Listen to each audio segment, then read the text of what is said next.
Welcome to Your Health is Wealth podcast. The podcast invites you to embrace the profound truth that your health is your wealth. I'm your host, Kristen Burke. This podcast aims to take you on a journey into the landscape of alternative medicine, integrative practices, and holistic healing options that empower you to thrive in mind, body, and spirit. Today in our segment titled Synchronizing Souls, relationship coach and human design experts unveil the blueprint to relationship bliss. We explore the intricate dance of relationships and discover the power of intertwining relationship coaching with the fascinating realm of the human design. During the interview, my guests will reveal the secrets to understanding ourselves and connecting with others. A delicate art goes beyond the surface within human relationships, a dance where understanding and authenticity meet. Today we're diving deep into the fusion of relationship coaching and human design, a powerful combination that can transform how we navigate connections of all kinds. Imagine this, a world where every relationship, be it romantic, familial, or platonic, is a sacred space for growth and understanding. Now let's weave this vision into reality. What if we could enhance this journey by unraveling the intricacies of the human design? What if we could decode the unique energetic blueprints that shape who we are at our core with relationships? I'd like to introduce two guests today. Rebecca LaRobertiere is a sex and relationship coach. She's insightful, educator, and dedicated practitioner in training and somatic experiencing. As a woman, wife, and mother, business owner as well, Rebecca brings a unique blend of personal experience and professional expertise to the realm of intimacy and human connection. Passionate about helping individuals and couples take ownership of themselves, their sexuality, and their relationships, Rebecca encourages curiosity and intentionality. Her multifaceted approach recognizes that every aspect is intertwined. Our next guest is Yuji Evans. She is a human design reader, coach, and teacher. She is passionate about introducing this incredible system to communities worldwide and creating spaces for people to discover new ways of relating to themselves and others. Throughout her years of working with individuals and couples, she helped many let go of societal conditioning to make their own rules about what is correct both in life and partnership. Yuji also runs an online community for women called the Beehive, which is a learning and group coaching platform for personal development. So today, I would like to welcome Yuji and Rebecca. What we're going to do is something somewhat unique. We're going to take two different coaching approaches and try to intertwine them and provide different perspectives on how to navigate through relationships. First of all, let's start this off with briefly introducing yourselves and what's your expertise and how do you work with folks with relationships, whether it be relationship coaching or the human design. Hi, thank you so much for having me, Kristen. I've been really looking forward to this conversation. I met human design about 6 years ago, and of course, I saw my chart when the reader pulled it up, and I got so much value out of understanding who I was. But it wasn't until a few weeks later when I saw that you could overlay two charts together that I had this boom aha moment and realized what a valuable system this was for people to understand one another, because the connections we form with people, sometimes we just can't explain. Why do I feel so drawn to this one human and feel nothing for this other? And ever since then, I've been studying how to understand these chart overlays. And I actually started a YouTube channel where I analyze celebrity couples because we can all learn so much from their behavior and seeing how these different aspects of the chart play out in real life. So I've been able to really gather a lot of data about what works, what can be challenging, what are some of the sticking points between two people. And before we started recording, we started talking about how we are our first client, right? There was a lot of relational messes that I had to clean up in my own life, starting with my immediate family and former business partners and things like that. But the chart helped me so much to be able to do that. And then when I met my current husband, I had this beautiful clean slate. I had this opportunity to put what I saw to the test, and it really panned out every time. So it was such an amazing opportunity to see how things can be different and how we can make up our own rules about what works for us in relationship. I'm really excited to bring human design to people, not just for their own personal development, but a lot of people come to me for that relational piece because it creates so much more ease in our life to have better relationships, to have more cohesive understanding of who everybody around us is, not just who we are ourselves. Rebecca, would you like to add? Yeah. Thank you again so much for having me. It's such an honor. And I too was so excited and looking forward to this. And I actually know almost nothing about charts. And so I am fascinated and excited to learn more and to see how they work. It works together with what I do because it is all about gaining information and knowledge about all of us and how we work. And there's no one way. So I'm excited. And so I'm a sexuality educator, a somatic experiencing practitioner in training. And that is actually my favorite part of what I do because, like Juji had said in her intro about the societal norms and being able to step outside of that, leaning into the somatic is so counterculture to everything we've been raised under. And it is just when I started it, I felt like I was at home. I had a lot of unlearning to do, just being a woman, for one, and all that entails in our society, what it means to be a woman, beautiful, sexy, all of these things.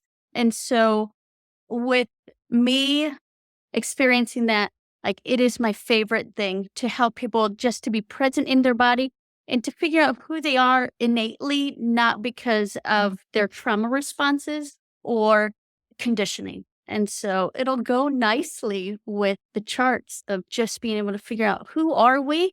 And once we can figure out who we are and have a relationship with ourself and our true self, it makes having relationships with others that much easier.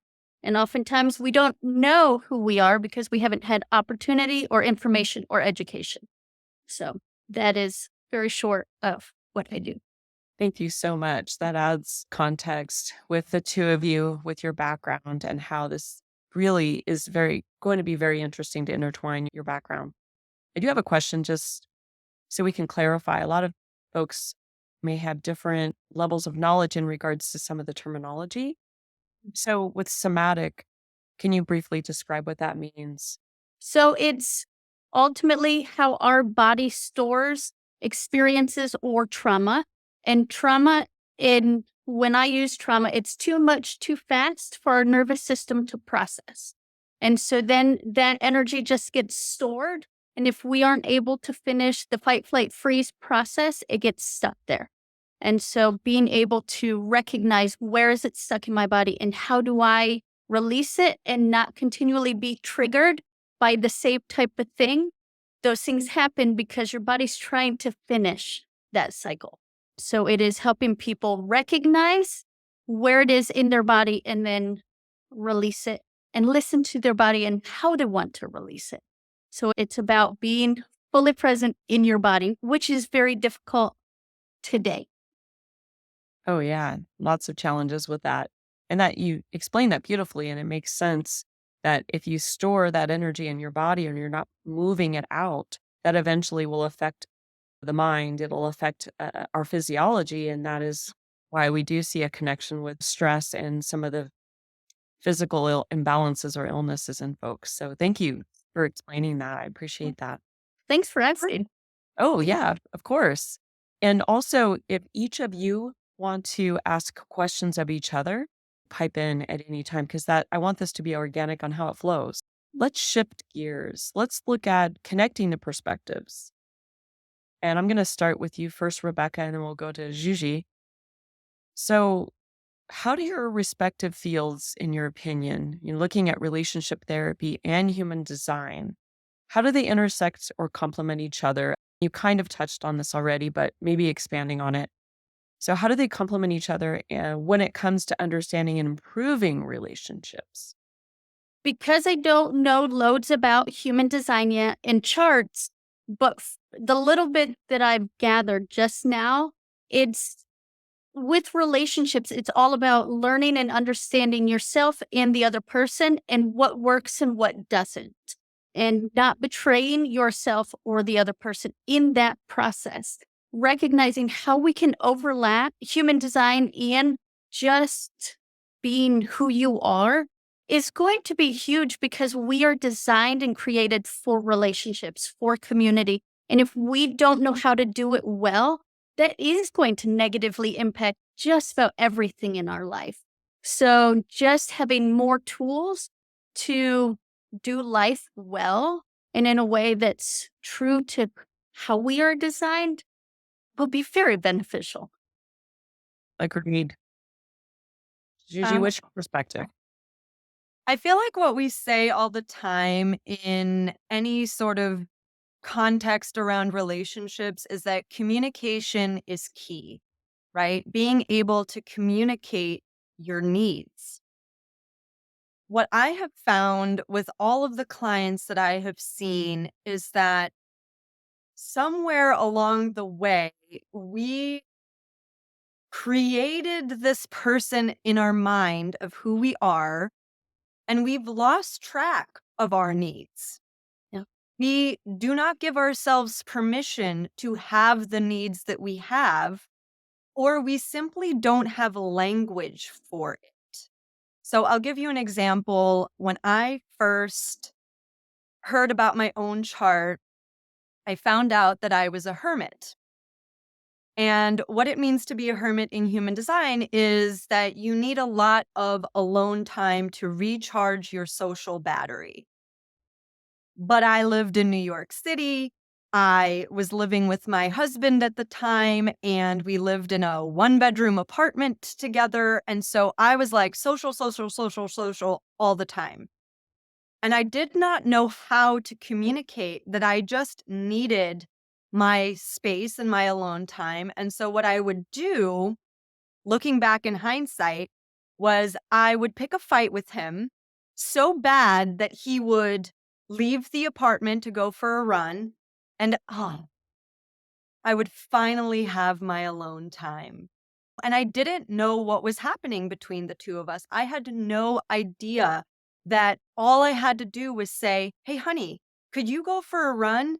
I need my hermit recharge time." And it wouldn't have had to have been like World War III between the two of us to get that alone time.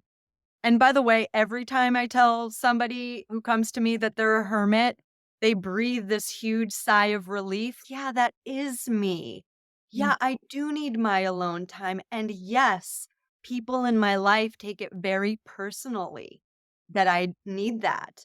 And it's because I've never been able to fully give language to what that is. And so again, there's this level of, oh, you don't want to see me, or oh, you don't want to spend time with me. And everybody's biggest fear underlying is you don't love me, or something in that category, some form of rejection. So when you have the language to be able to communicate your needs that have nothing to do with the other person, they don't have to take that so personally and they can just accept it. And I feel like that was like one of the very first things that I communicated to my current husband was like, hey, listen, I am a person who needs a lot of alone time to recharge. And he's great, me too, even though he's not a hermit, but there's other aspects of his chart that need alone time and privacy. So we just have this baseline and we're constantly being able to check in with each other of, are you good? Are you overstimulated? Do you need your alone time? And it's this ease and this it's when you ease into a comfortable sofa, it's just like, it's so yummy and delicious that you're able to do that for yourself. And it's an advocation. You advocate for your own needs in a way that doesn't put the other person on the defensive and creates so much more harmony in a relationship. You make a lot of good points. I do have a follow-up question on that, Gigi.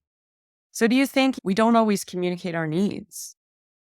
And there's, I'm sure, varying reasons. Do you think one reason could be to try to fit in with a group or a situation so that you're not bringing a whole lot of attention to yourself and you're just going with the flow? Could that be one possible reason? Both of you can actually respond to that if you'd like. Well, I think that on the list of our highest needs is social inclusion.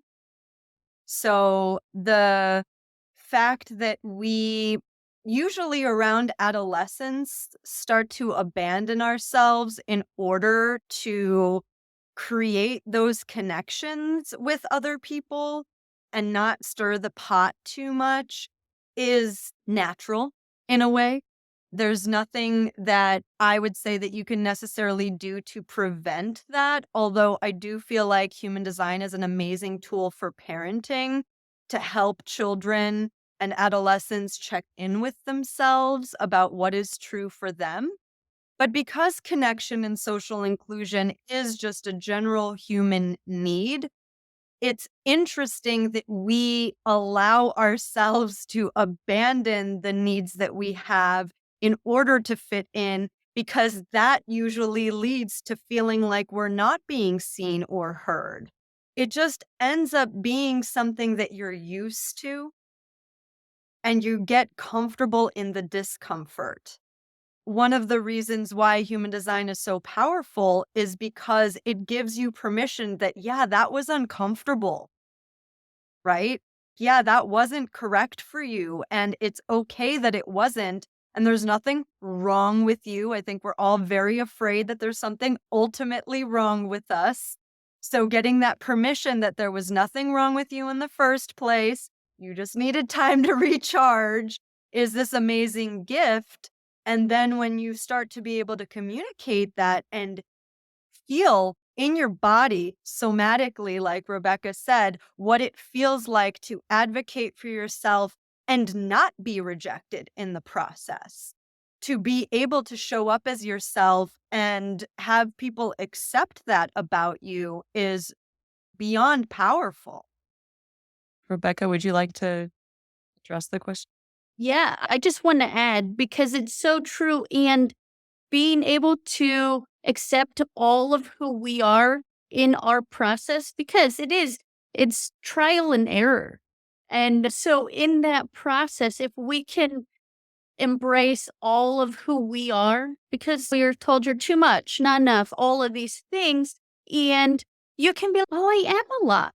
And I love it. Being able to just own it creates the space for you and then anyone else that wants that same freedom or ownership of themselves. But if we all continue to box ourselves in to be socially acceptable, none of us feel as though we belong. And that is innately what we all long for. And so being able to just have more words, more information, more education on how we are designed and why we do the things we do. I'm an introvert. People don't really realize it, but when we started having children, I would send them to bed early every Wednesday night from 6:30 to 10 is my time. And if my husband would work late and if he was home, he couldn't bother me. If he wanted to watch my show, he would watch it, but no commentary. It was all about me because I do better as a mom if I have my introvert time or as a friend. And then when COVID happened, I needed more just because children are home. And my children would notice I would go on walks then. And they're like, Mama, did you go on your walk today? Like just knowing how important it is for me to get that because it benefits everybody, not as slight or offhanded, spiteful comment, but it was like, oh, are you taking care of yourself so you can take care of us well? And just being able to own that is not a deficit on their part or mine, but it just gets to be. Absolutely. And just so that everybody understands where we're coming from with the term introvert or extrovert, introversion is not necessarily synonymous with being shy. They're actually different. So shy and social, someone's shy, they're not as social as someone who is overly social. Versus introvert are typically people who need to recharge their batteries, just like you did, to be able to handle and deal with other folks, right? Because there's a lot of energy being pulled away from you. You're recharging your battery, and I'm the same way.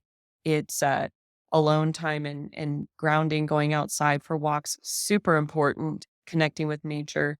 Whereas extroverts, they actually recharge their batteries being around other people. So as you can see, there's this relationship in itself between extroverts and introverts. Usually the benefit is more towards the extrovert in that situation, but then the introvert can go and be on their own and ready to share their energy with the other folks. So do you have either one of you have a different perspective in regards to the terms? No, but I appreciated your differentiation between introverted and shy because that's a real thing. Just It because you're is. introverted doesn't mean you're shy, and just Right. because you're extroverted doesn't mean you're outgoing, right? It doesn't mean you want to Exactly. be the center of attention. So I love That's that. Yeah, I consider myself an outgoing person. Other people might have a different perspective, but I'm very introverted. I have to be, I need my alone time. And my golden retriever loves that part because he just chills out around alone time. I'm going to shift gears again and let's talk about foundations of relationships. Okay. This question is going to be directed towards, let's see, Juji. From a relationship coaching standpoint with the human design, what foundational elements contribute to a healthy relationship? Is there something that stands out when you're looking at one chart first, not knowing anything about another chart? So you can take that maybe in stages if you like. Sure, yeah. I want to piggyback off of what Rebecca was talking about, which was filling your own cup. How do you fill your own cup? How do you honor yourself? How do you make sure that your needs are taken care of?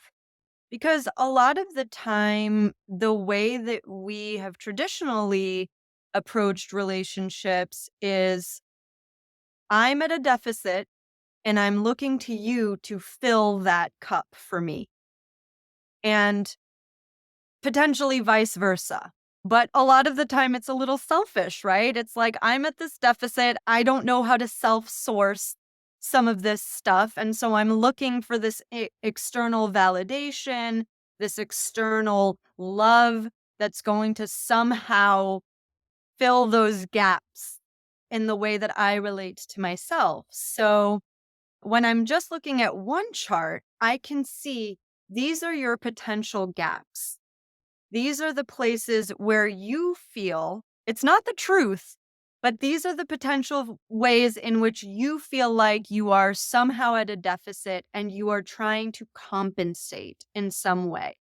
And it's usually, we talk about the mind a lot in human design because we're trying to create a differentiation between what our mind's perspective is and the actual truth. The mind has a lot of stories based on your history, based on the conditioning that I was talking about. But then there's the actual truth of who you are, which is that there's nothing wrong with you, that you're perfect exactly the way you are. And those perceived gaps and those perceived deficits are just your mind's interpretation of not just your history, but your chart itself. I believe that it's really important to know yourself, preparing yourself to be in relationship. It's interesting that so many people come to me before they're in a relationship because they want to be the type of person who they would want to date. Be the person you would want to date. I look back at the way that I behaved in previous relationships before I knew any of this stuff. And I have to forgive myself for some of that bad behavior because I can admit when I was trying to outsource that self-love and I was trying to fill the gaps with somebody else's behavior. And that ends up being a little bit control-y. You hang on really tight to that person. It's, what do we call that? Anxious attachment, guilty.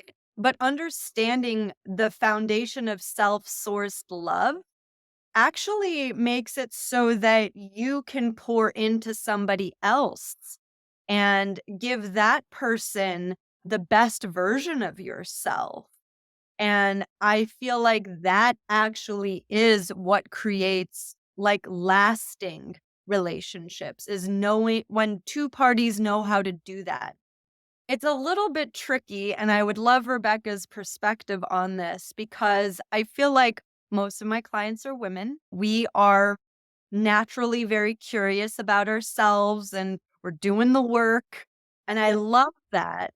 And so much of the time, women are like, oh my gosh, my partner needs to hear this. My partner needs this. And they're pulling them in and shoving them in front of me. And it's hard because there's conditioning already between two people, right? So there's a little bit of this perception that the reason why somebody would want their partner to do this is so that I can fix them.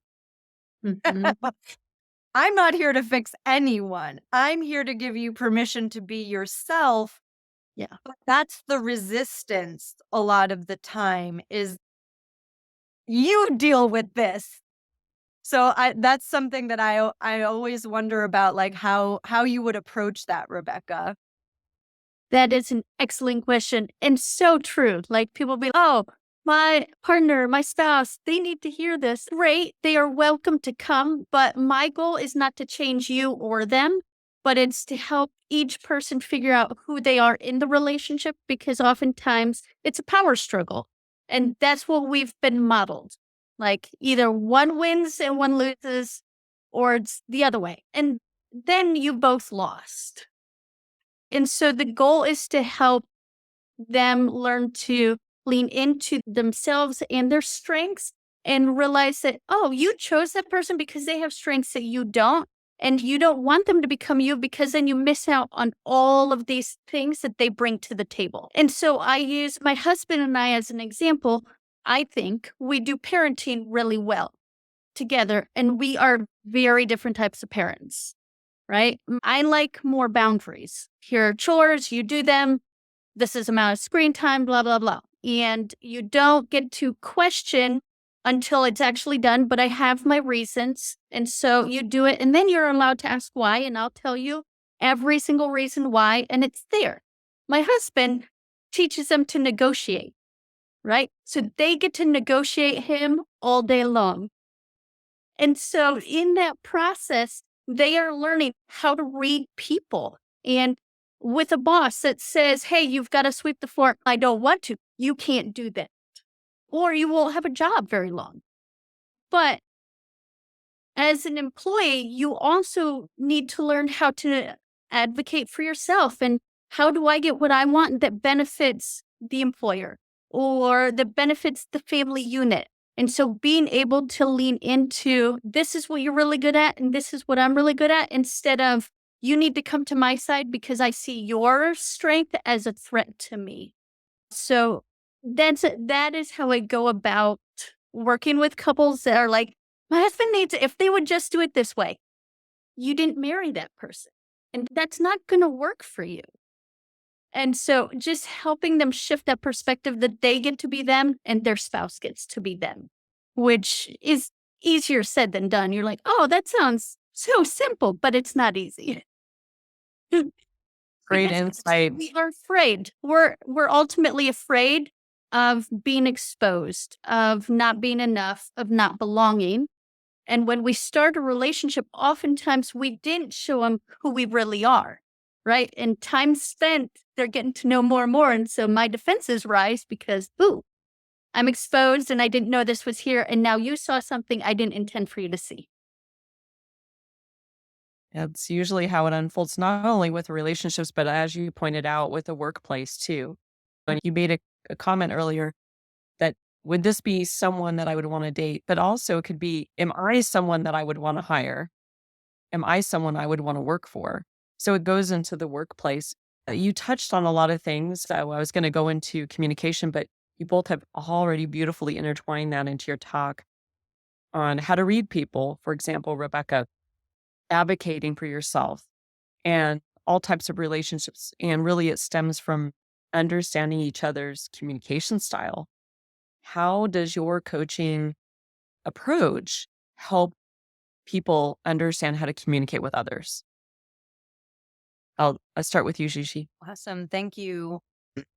Interestingly enough, I don't feel like there's much to do during a coaching session around communication in the sense that it naturally unfolds because you're finally, like I said, getting the language of who you are, and it naturally leads to better communication.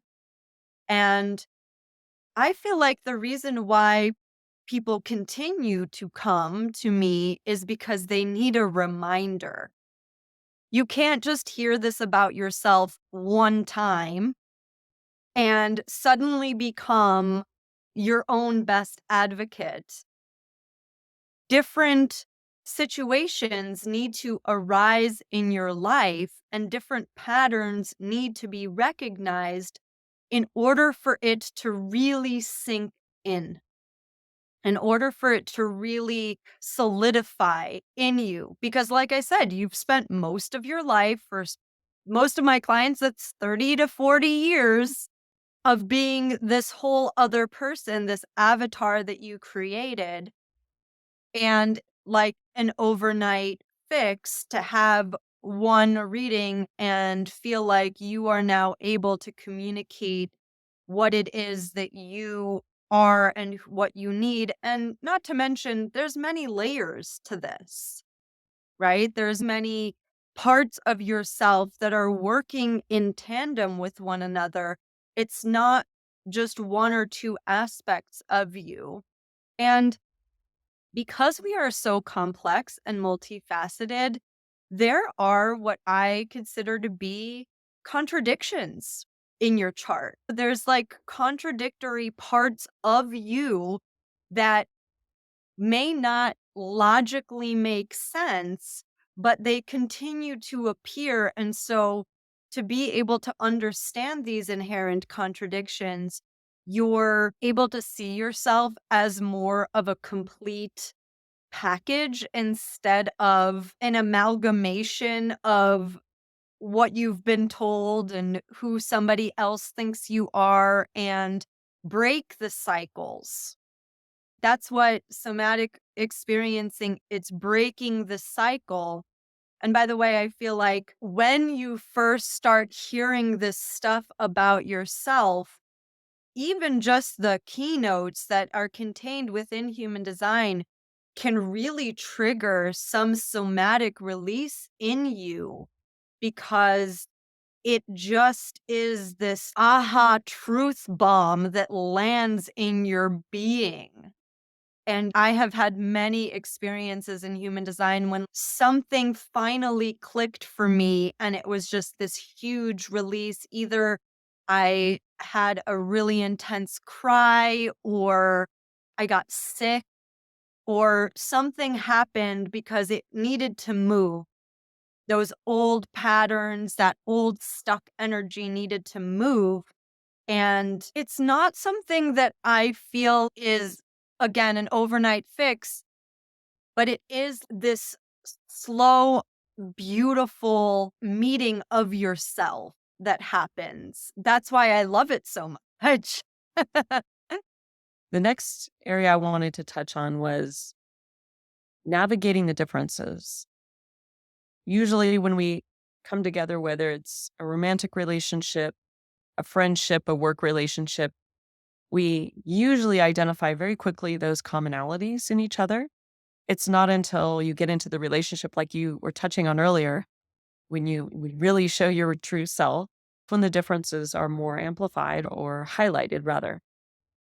So, with that, with your experiences in the different coaching styles that you have, which there are probably some overlaps here, how do couples, friends, coworkers, how do they navigate and appreciate each other's differences in a way that will actually strengthen their connection? And we'll start with you, Rebecca. We are oftentimes drawn to a certain type of person, right? I am drawn to very strong people. They have loads of opinions and just get her done. Let's just go. And it's fascinating for me. At points, there could be, oh, I'm not as successful, or I'm not as driven, or I'm not as whatever. But it's actually the beauty of the relationship that it's not a deficit on either one. And so it brings the balance. And if I can be confident in my role, then it creates space for us to actually coexist very well because I balance them and they balance me. And it gets to be this fun give and take instead of this contention point. And I have friends that we just flow well because this is what I do and this is how I like it done. And I have no problem making an executive decision. And they don't want to make them at this moment because they've made too many today. And I can do that. And just being able to stay true to yourself in the moments is so important. Yet it is hard and it messes with the whole adolescent trying to figure out where you belong because now that is very valued, but here it wasn't valued as much. So it is a rewiring and a reworking of who do I want to be and show up? Would I want to be my friend? These are questions I've asked myself because I've had times I'm like, okay, something's going on because I don't even like being around me. And so, what do I need to do to actually enjoy being present with myself? Right. And so, being able to hold it loosely and recognize everyone is continually evolving, that they're not stuck in a spot. And so, I'll keep this short. But I joke with my husband, I'm always trying to throw out new things to maintain mystery and show I am always changing. And so my little phrase is I have a new theory, or you know what I realized? And just dropping these things to remind those around me, oh, that's totally different than 2 years ago. And she gets to. And so that holds space for me because that protects me from knowing that they're going to push back too hard because who wants that? But also gives them space to evolve and grow and be like, oh, you know what I realized? And so it's a recognition of I get to, and so do they. You're giving permission and space for growth, essentially, knowing that just because things are one way at one point doesn't mean they're always going to be that way. And that goes into really understanding some of the differences in honoring this space of the differences. The other part I got from that was look at this from a business standpoint. You don't want all of the same people. Yeah. Even looking at it from, let's look at it from a sports point of view. You're not going to hire a bunch of quarterbacks and the Yep. one that can actually catch the ball or block for that quarterback. You need people with all of these differing skills to be able to operate in a very functional manner. Goes the same thing with the workplace. You're going to need folks that just want to do the same task over and over, monotonous type of things, and that's where they thrive. Conversely, other folks that like to do the outside of the box tasks. So understanding the strengths of your team and bringing them together in this fine oil machine is really the goal, right? My takeaway is, am I hearing you correctly with that? Okay. And then Juji, do you have anything that you want to add?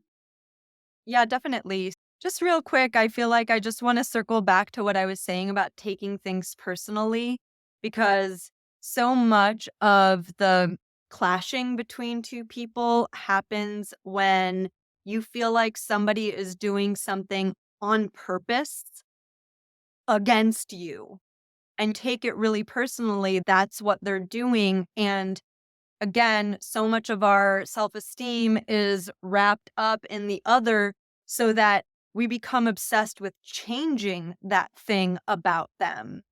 Whereas once you realize that they're not doing that thing to drive you crazy, that it is literally who they are and it is a futile task to try and change that about them, you can accept that, see that it wasn't an affront to you, a personal affront to you this whole time, and potentially have now a sense of humor about it. Because I feel like that's a really important thing. We need to be able to laugh at ourselves.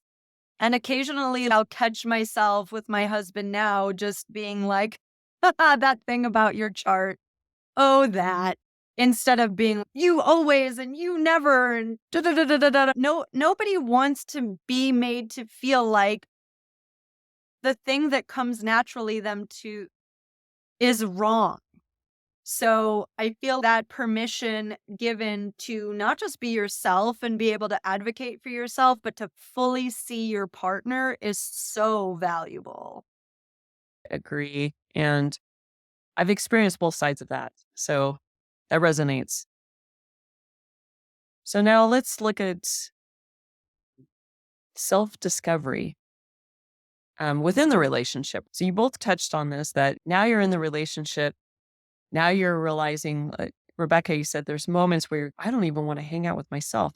How can individuals using the human design as a tool for self-discovery within the context of a relationship, but also the relationship counseling approach, how do you encourage your clients to explore that and understand that more?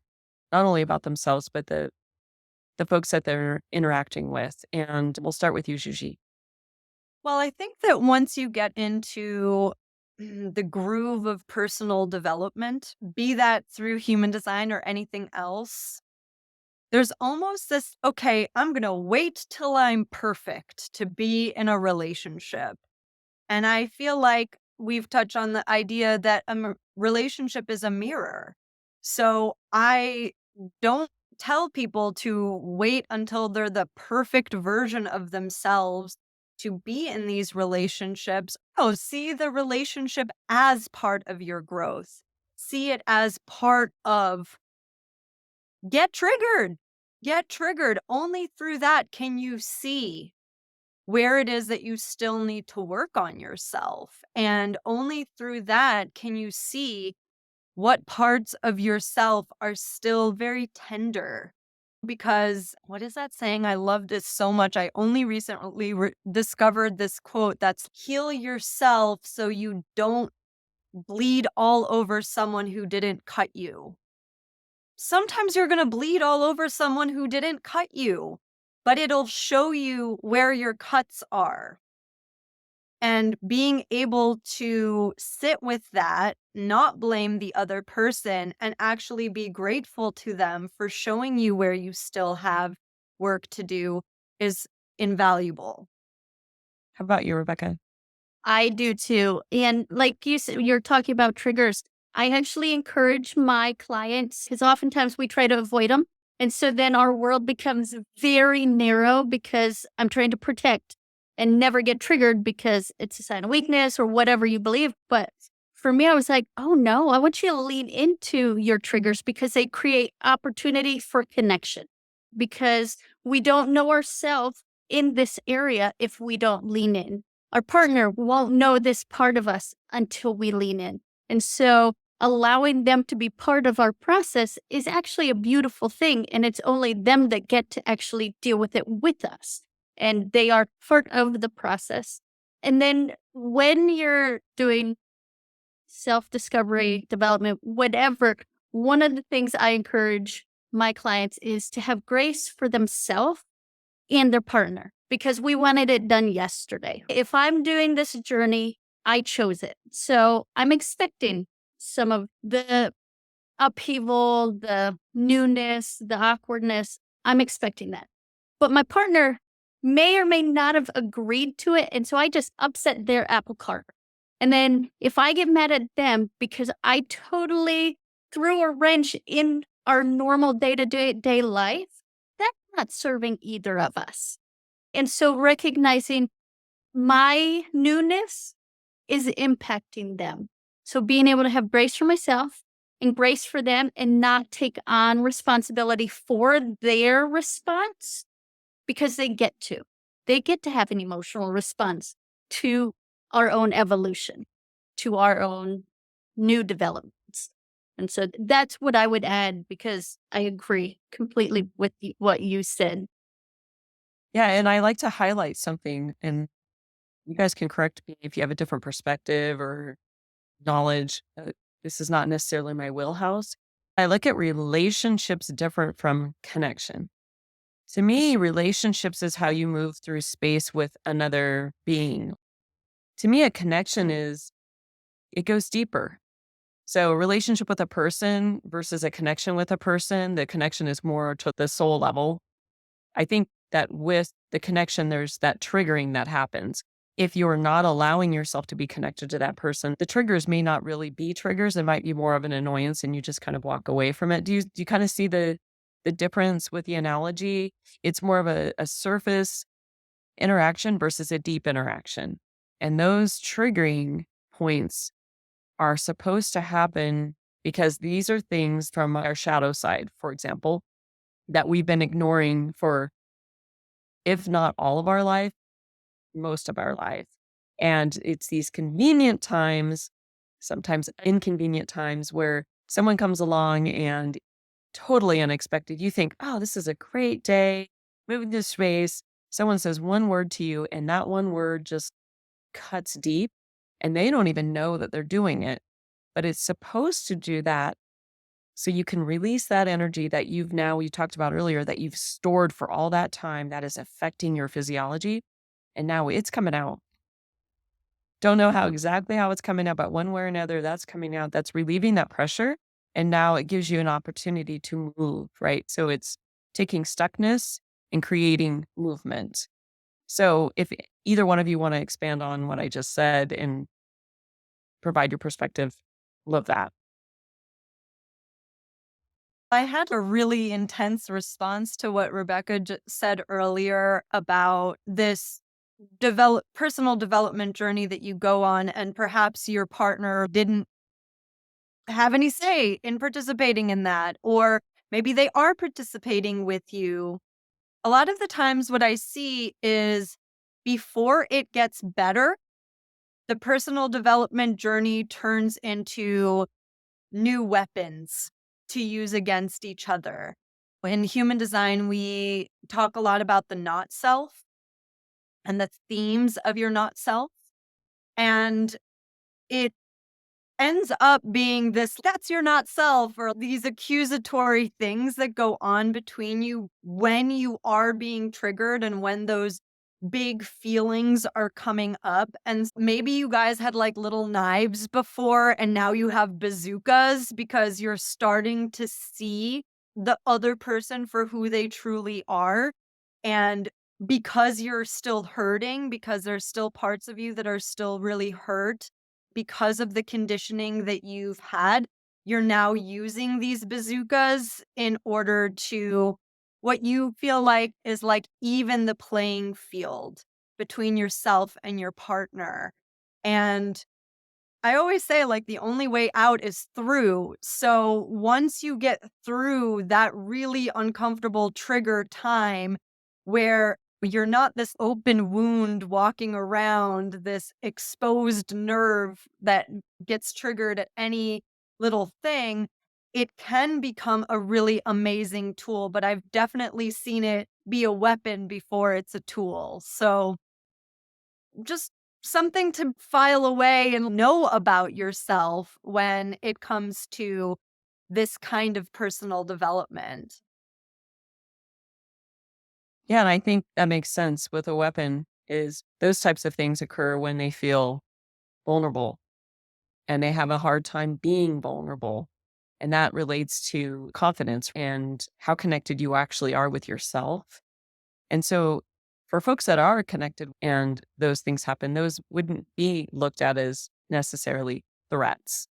They wouldn't be afraid to be vulnerable. Essentially, we use that term surrender, and it's counterintuitive to most folks that when you surrender, you actually empower yourself immensely because there's nothing that pops into the mind that can hurt you. The mind isn't driving, so to speak. The soul is. When the mind gets involved, it usually goes down paths that it shouldn't. And that's when the fear comes in. Fear creates stress. The next area I wanted to bring up here is once you're working through understanding each other's communication styles, we identify the similarities, the differences in each other, and honor that. Self discovery, understanding that there could be conflicts. Do you each have recommendations as to tools to use to resolve some of the conflict management, so to speak? We'll start with Shushi on this one. Sure, yeah. You know that saying, don't go to bed mad? I feel like that's been this hard and fast rule. And again, we're throwing the rules out the window with human design. One of the things that it gets really sticky between two people is one person is very ready to have the conversation, is very ready to move past some sort of upset, and the other person still needs a lot more time to sit with it, to process it, so that they can come to the table clear on what they want to say and their position, and also just be able to articulate what it is that they're feeling. And that can become a huge issue when one person feels like the other person needs to be able to be at their speed, whether that's an upset, whether that's a decision between the two of them in the relationship, whatever it may be. It's being able to honor the other person's timing. That's so much of what I see in my clients is a difficulty because one person's timing is not the other person's timing. So even though it's hard at first, honoring that person's timing will inevitably lead to a much more authentic and productive discussion. Even if it means going to bed mad a couple of nights in a row, it is what it is. Rebecca, do you have something briefly you want to add to that? Yeah, I totally agree. Like the not going to bed angry, it puts you in a box that is very detrimental. So for me, I was like, you get to go to bed mad because you're wired so differently. And for me, I'm an internal processor. If I felt as though I had to get things out right away, I would make a bigger mess. To actually honor the relationship, I needed time, either 20 minutes. And so we would set a time. Okay, how about we talk tomorrow or in 20 minutes? And it's not open ended. We'd always circle back. It's recognizing what do we need to actually bring resolution and not just get to the end. And then timing and tone are huge for conflict resolution. You've got to learn how to communicate effectively to the person you're talking to. And make sure you're using the same definitions to the words because you may be saying the same word, but totally different definitions. And so ask clarifying questions. Be curious, not accusatory or judgmental. So that's my short answer. I love that. And curiosity keeps the door open to any perspective. That really is key. And that's the beauty of diversity is embracing that. And actually, diversity brings in strength. It fills in all of the blind spots So that makes sense. And that helps us to understand different personalities. So I think we have time for one more question. Let's see. How do each of you feel that we could take both of your coaching styles and work together? Let's say you have a couple that come in and they're struggling with communication. They're using those tools, usually that you inferred earlier, that are now larger tools, and they don't know how to communicate. How would each of you deal with a scenario like that? And we'll start with you, Rebecca. So are you asking how would we do it together or how would I do it and then Great question. So maybe how you would start working on it, and then potentially, from what you've heard from Juji, how would you collaborate with Juji to bring her in? the whole thing as you were talking and making your last comments, it's about outsourcing, right? And there is enough. We are each designed with so many different facets that I try to stay in my lane. We've worked on this and I got you where you needed to go here. And now you need to understand a little more of just your human design because I want to give you practical tools, but now you get to learn why I do what I do. So incorporating both and because oftentimes we are told, okay, this is your problem. Now go fix it. And we're like, I have no idea how to fix it. I've already known my problem. You just reinforced that there's something wrong, but didn't give me any tools.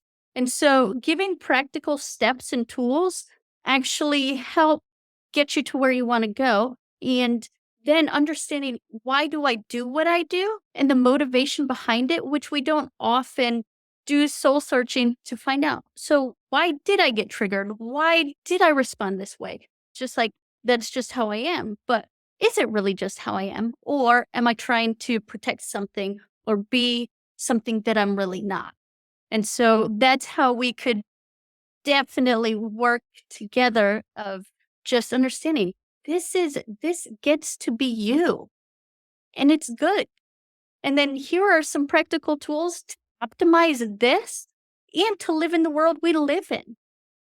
Thank you so much. Juji, do you have a 30-second answer you could add to that?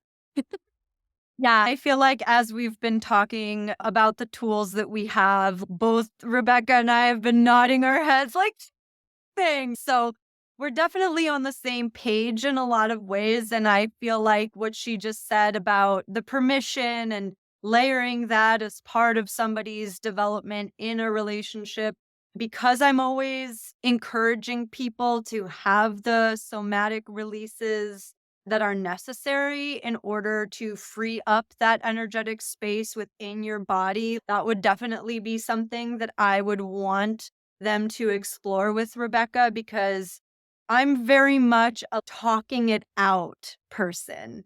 So having the continued exploration of yourself, and I do a lot of somatic release myself, and I do a lot of other healing modalities myself. So I don't see human design as the end all be all of anything. We're all always trying to collect these tools, which again is why I love Connect for healing so much.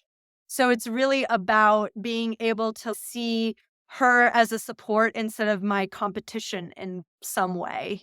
I love that. And competition really doesn't exist. I know in the business world, we look at that and we focus on that all the time, but it's only illusion in our mind. And if we pull together, we'll realize we can actually help each other in lots of different ways. So as we get ready to wrap this up, two things. Want to see if either one of you want to add one last thing. And also, please let folks that are listening how they can contact you. I will be adding a link in the social media where I post this video, the information that you want to supply to me, whether it be email or social media link. If there's any way that you want to convey that to the audience now, please let them know. So one last thing you want to mention and wrapping things up, and then contact information. We'll start with you, Rebecca. This has been so fun and thank you for having me. And Georgie, it was so nice to meet you. And I can't wait to keep collaborating. Ways to reach me, I have a website. It's rjlcoaching.com. And then that is the same for my Instagram and Facebook. Excellent. So rjlcoaching.com. Yes. And we will put a link in the social media sites. Juji? Awesome. Yes, it was wonderful to meet you, Rebecca. Thank you so much for bringing us together, Kristen. I've been really looking forward to this conversation. HD by Z is my Instagram handle. It's my YouTube handle. It's my website. It's pretty straightforward. If you want to DM me on social media, I love interacting with people there and connecting. I make lots of cute little reels, 90-second wisdom snippets. So please go find me there. And thank you again for having me here. Thank you so much, you two. And I learned a lot today and loved the interaction. I know we gave the folks that are listening just more of a basic foundation. We didn't show them charts or really dive deep into each of the areas that you provide. And perhaps we can do a revisit one-on-one to set that foundation for folks to better understand it. I have found it very fascinating to take two different coaching approaches and bring them together and see how the dialogue would unfold.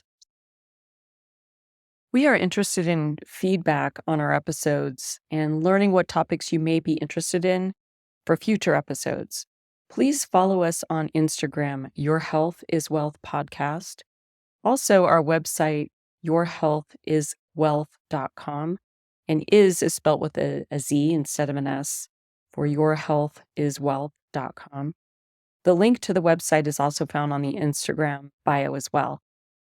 On our website, we list the episodes, and there is an online form where you can fill it out, share your feedback, ask questions, share input on future topics, and also contact us if you're interested in being featured on the podcast. Topic scope is related to health and wellness.